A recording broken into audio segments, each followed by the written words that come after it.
उद्धव ठाकरे से गठबंधन का सवाल ही नहीं, लेकिन देवेंद्र फडणवीस के बयान ने मचाई सियासी हलचल। लोकसभा चुनाव की तारीखों के ऐलान से पहले महाराष्ट्र में नेताओं की बयानबाजी से सियासी पारा और चढ़ गया है। इस बीच महाराष्ट्र के उप मुख्यमंत्री देवेंद्र फडणवीस ने शुक्रवार को पिछली महाविकास अघाड़ी सरकार के कामकाज पर सवाल उठाए। साथ ही कहा कि राज्य में भारतीय जनता पार्टी का शिवसेना उद्धव ठाकरे गुट के साथ समझौते का कोई सवाल ही नहीं उठता है। हालांकि उन्होंने राज ठाकरे के मनसे के साथ सीट शेयरिंग की संभावना से इनकार नहीं किया। वहीं एक इंटरव्यू में डिप्टी सीएम देवेंद्र फडणवीस ने कहा कि मुंबई में जो काम अब हो रहे हैं वे 20 साल पहले होने चाहिए थे। उन्होंने कहा कि एक बड़ा काम दिखा दीजिए जो उद्धव ठाकरे ने किया। हमने बुलेट ट्रेन पर बुलेट की तरह काम किया।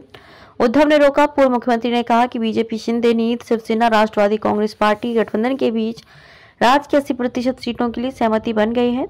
इस बार बीजेपी सीटों का रिकॉर्ड तोड़ेगी। हालांकि उन्होंने ये भी कहा कि वह खुद लोकसभा चुनाव नहीं लड़ेंगे। इस साल के अंत में होने वाले विधानसभा चुनावों के बारे में फडणवीस ने स्पष्ट किया कि चुनाव मुख्यमंत्री शिंदे के नेतृत्व में ही लड़ा जाएगा। राज ठाकरे के मनसे के साथ गठबंधन की संभावना पर बीजेपी नेता ने कहा कि उनसे बातचीत नहीं चल रही है, लेकिन गठबंधन से इनकार भी नहीं है।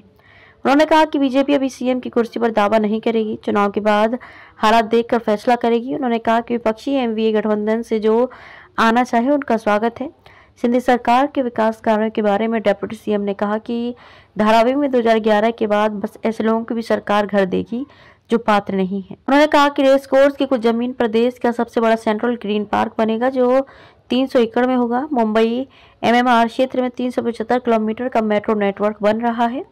चुनावी चंदे पर सुप्रीम कोर्ट के आदेश पर टिप्पणी से इनकार करते हुए पूर्व मुख्यमंत्री ने कहा कि हिसाब इसलिए मिल रहा है क्योंकि इलेक्टोरल बॉन्ड भाजपा सरकार लेकर आई थी।